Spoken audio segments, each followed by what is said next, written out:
Parfait, donc je vais vous parler effectivement des manifestations neurologiques du Covid et en particulier s'il y a une participation liée à de l'ischémie cérébrale. Alors, je ne vous présente pas à Marseille. Bon, on est un peu caché là. Vous voyez beaucoup l'IHU. Nous, on est juste derrière. C'est là où il y a les réanimations et c'est là où on a été impacté et où on est. Alors, si on s'intéresse au SARS-CoV en général ou au MERS, on s'aperçoit qu'effectivement, même s'ils ont des protéines différentes et des affinités différentes, il y a quand même, quand on regarde l'historique, la cohorte taïwanaise ou la cohorte du Moyen-Orient, des cas d'AVC ischémique avec des vascularites cérébrales, en particulier pour le SARS-CoV-1. Le MERS était plutôt sous la forme d'encéphalite ou effectivement de délirium qu'on a abordé sur le topo précédemment. Et le SARS-CoV-2, on s'est rapidement aperçu que c'est un virus qui a de multiples facettes. Certains ont fait la forme digestive, d'autres ont fait la forme respiratoire, mais qu'au niveau neurologique, là aussi, il y a de multiples facettes, avec soit de l'anosmie, de la gueusie, les céphalées, où certains ont fait des formes très marquées, des AVC ischémiques, de l'épilepsie, de l'encéphalite et beaucoup de retards de réveil qui nous ont alertés. Alors, je pourrais vous la faire à l'étude observationnelle, vous savez, en vous disant, mais il y a circulé, il n'y a rien à voir, regardez, ça c'est l'incidence des AVC aux États-Unis, hop, le Covid-19 est apparu et l'incidence des AVC s'est effondrée. Bon, très clairement, on va être sérieux. C'est pas le cas du tout. Là, c'est simplement que les gens sont restés malheureusement chez eux et qu'il y a eu des retards de prise en charge.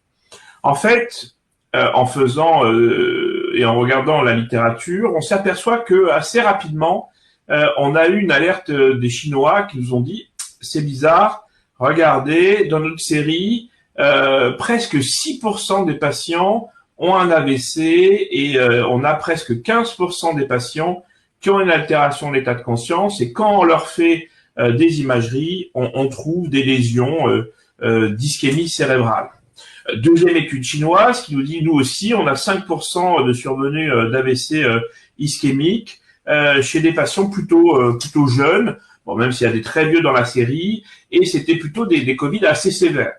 Et nouvelle alerte là des États-Unis qui dit, attention, là, vous voyez, on a des patients de 33 ans, 37 ans, 39 ans, 49 ans, et ils arrivent à l'hôpital avec un AVC, et c'est l'AVC qui fait le diagnostic de Covid-19 avec, ce qu'ils présentaient, c'est des AVC classiques par occlusion artérielle. Alors ça, c'est un petit jouet que j'aimerais bien avoir et que j'ai pas. J'en parle à mon chef de pôle qui est présent, Nicolas Bruder. Alors ce petit jouet, c'est une révolution en neuroréanimation. C'est une IRM portable, utilisable en réanimation. C'est un peu cher, 215 000 €. Elle est tout à fait accessible. Et vous voyez, la limite du champ magnétique, c'est le cercle orange. Et là, on est à l'université de Yale, et donc ils utilisent largement ce petit IRM qui fait 0,0005 Tesla. Donc on peut utiliser les respirateurs, tout ce qui est à côté. Il y a pas d'hélium dedans pour le refroidir, et il fait même pas 1600 watts, c'est-à-dire même pas mon aspirateur Dyson. Donc je peux le brancher sur une prise de courant.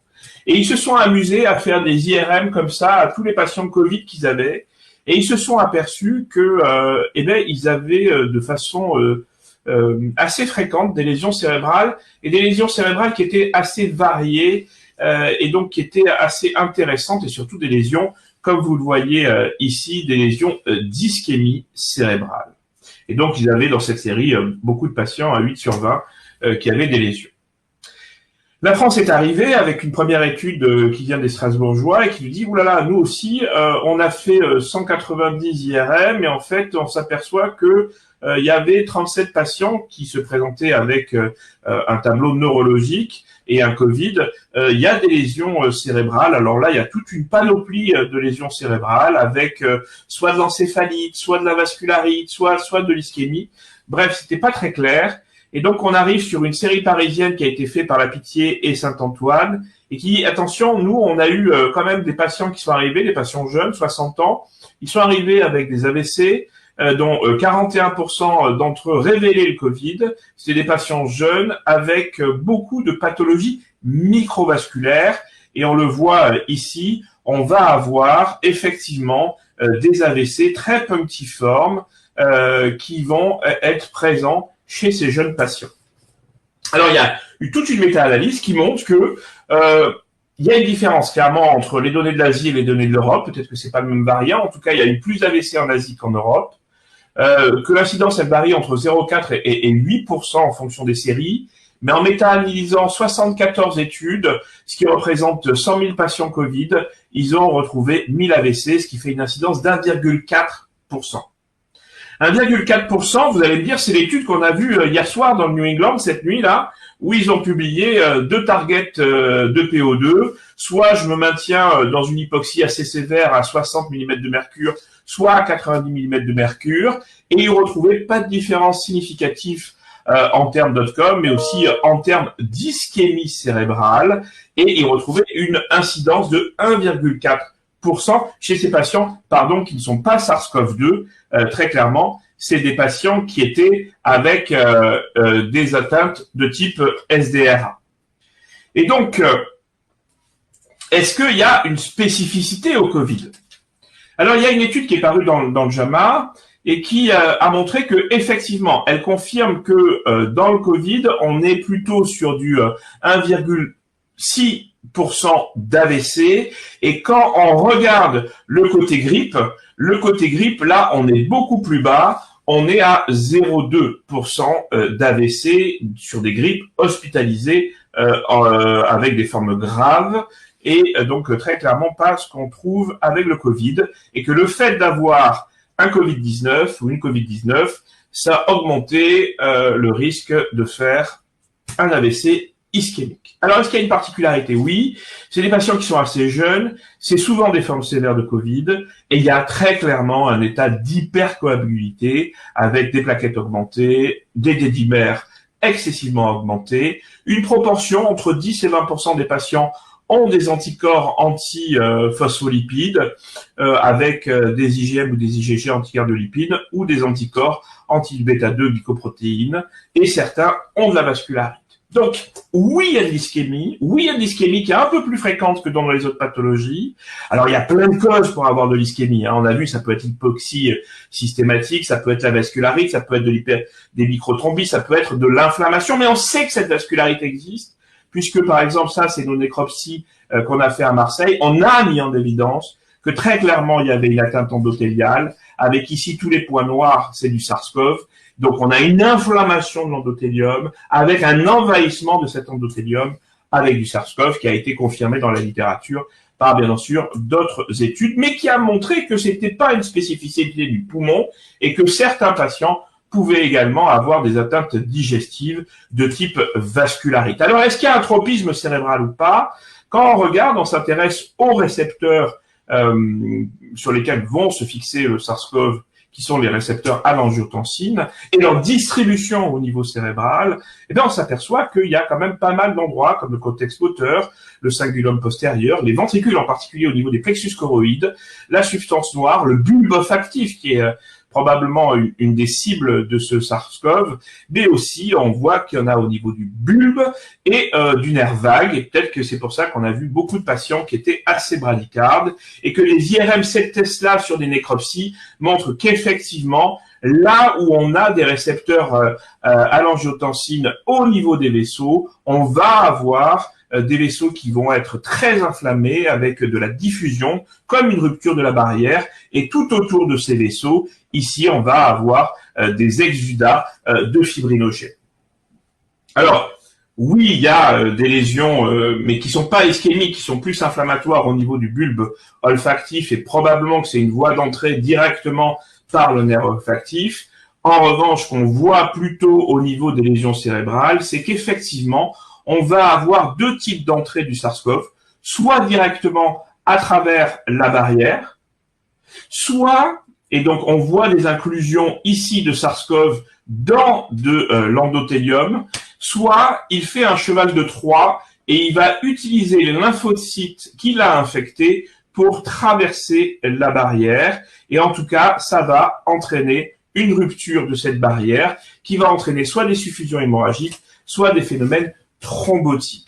Et donc, ce SARS-CoV qui va se fixer sur les récepteurs AC2, qui va entraîner une augmentation de l'angiotensine et qui va donc augmenter les phénomènes inflammatoires, de même que quand il va être phagocyté par les macrophages, ça va augmenter l'inflammation. On va avoir une vasoconstriction qui peut entraîner donc une diminution du flux. On peut avoir de l'activation de la coagulation qui, avec cette vasoconstriction, va entraîner de l'ischémie cérébrale. Et à cause de la rupture, on peut avoir de l'hémorragie. Alors, on a des magnifiques images en IRM qui vous montrent, comme ici, ce tronc basilaire avec un épaississement énorme de ce tronc basilaire chez ce patient, ou encore ici, où vous allez avoir une artère cérébrale postérieure qui est complètement vasoconstrictée et avec un épaississement endothélial qu'on voit sur l'IRM. Et les nécropsies confirment que l'on va avoir une augmentation du volume endothélial avec de l'inflammation et de microthrombie. Et sur des modèles animaux d'infection à SARS-CoV, il est effectivement confirmé qu'on va avoir une rupture de la barrière avec en plus un épaississement de la paroi endothéliale et malheureusement des phénomènes de microthrombie qui surviennent avec ici donc de l'ischémie et beaucoup d'inflammation autour de cette ischémie. Alors quand on regarde les différentes séries, souvent les AVC sont multifocaux, 73%. C'est le territoire sylvien qui est très impliqué, mais surtout c'est des AVC ischémiques avec des contours artériels épaissis dans 20% des cas en fonction des séries, et on retrouve des microblettes, de la substance blanche, voire de l'hémorragie méningée. Et donc par exemple dans cette série, on voit qu'il y a des phénomènes vasculaires avec une diminution du flux au niveau temporal et au niveau du lobe frontal sur de l'ASL, confirmé avec des T2 de perfusion.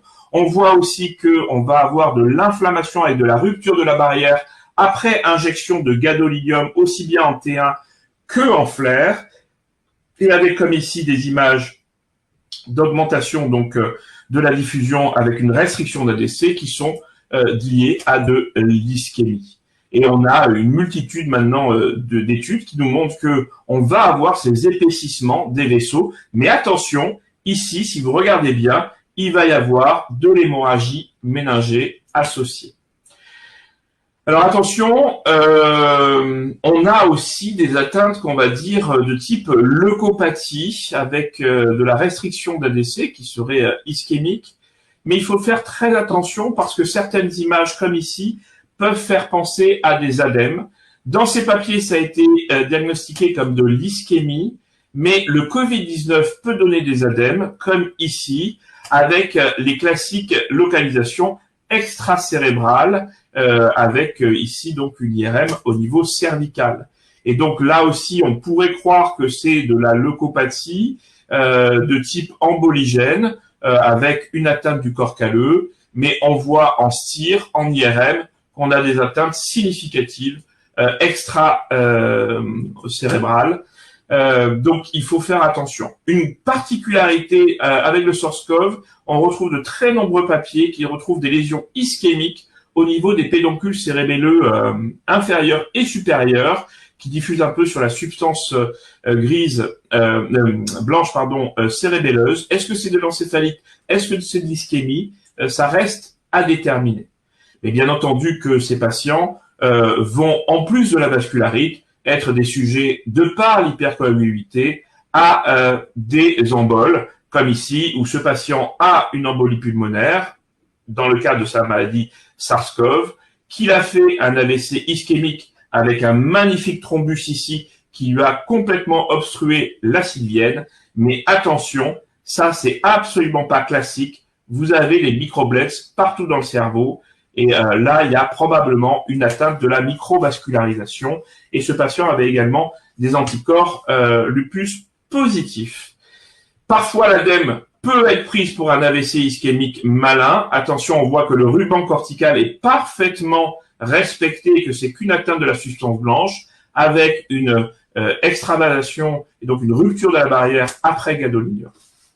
Sur les séries d'appliquer salpêtrière, Louis Pubassé a évalué un peu certains patients et il s'est aperçu que il y avait beaucoup de libération extravasculaire cérébrale parce qu'on avait une augmentation de la mini-diffusibilité, donc de l'ADC, qui était très importante chez ces patients et qui mettait du temps. Vous voyez, ça c'est un scan qui a été fait en mai et ça c'est un scan qui a été fait en octobre. Il rentre vers la normale, hein, je vous rappelle, la normale c'est ce cercle-là. Donc, mais on voit que l'atteinte était diffuse de la matière blanche et sur les lésions anatomiques, sur les séquences anatomiques, on ne voyait pas grand-chose. Donc, on peut avoir de l'embole, comme ici, on voit que c'est en restriction d'ADC, donc c'est récent. Et on sait que l'ECMO, en particulier chez les patients qui avaient un foramen ovale perméable, avait été une voie très emboligène, en sachant que c'est régulièrement au niveau du corps calleux et de la capsule, c'est là où se retrouvent ces emboles lors de passages extravasculaires. Mais attention, ce patient qu'on pourrait prendre pour des emboles, il y a de la rupture de barrière avec de l'hyposignal ensoui, et ici, quand vous regardez la cilienne, on a un épaississement. Vous avez des formes très graves, comme ici, de rupture massive de la barrière avec extravasation de sang. Et donc, on retrouve souvent ces processus, comme dans l'angiopathie amyloïde, d'ischémie, ici, associée à de l'hémorragie sur des atteintes de la microvascularisation. Et il y a une multitude de travaux qui montrent ça, avec de la lésion ischémique, beaucoup d'inflammation autour, beaucoup d'inflammation autour des vaisseaux, en particulier avec des macrophages, mais également avec de la microglie et de l'artériosclérose liée à cette vascularite. Donc, si on veut conclure, on a une augmentation du nombre d'épisodes ischémiques, en sachant que ça peut être lié effectivement au SARS-CoV directement par une atteinte de la microcirculation, par une hyperinflammation et par un état de vasoconstriction induit au niveau cérébral, mais également par un état d'hypercoagulabilité. Et effectivement, nous, on a plus eu des épisodes d'AVC hémorragique que d'AVC ischémique dans notre cohorte, mais les deux sont possibles. Mais ça, c'est une vision auquel il faut englober tout le reste, c'est-à-dire l'hypoxie très marquée chez ces patients-là, avec des thrombus et des voies emboligènes, mais également la dysfonction endothéliale, et ils font souvent, 15% des cas, ceux qui ont des lésions cérébrales, des problèmes au niveau myocardique associés. Donc, vous l'avez compris, il y a probablement une vascularite, il y a un état d'hypercoagulabilité, il y a de la lésion endothéliale, mais il ne faut pas oublier l'altération cardiaque et l'hypoxie globale qui vont participer. Et petit bémol, sur toutes ces études nécropsie qui montrent de très larges lésions d'hypoxie, je vous rappelle que les morts sont lentes et qu'on va avoir des désaturations profondes pendant plusieurs heures chez ces patients. Et donc sur les nécropsies, malheureusement, elles sont un peu entachées par ces hypoxémies prolongées. Je vous remercie.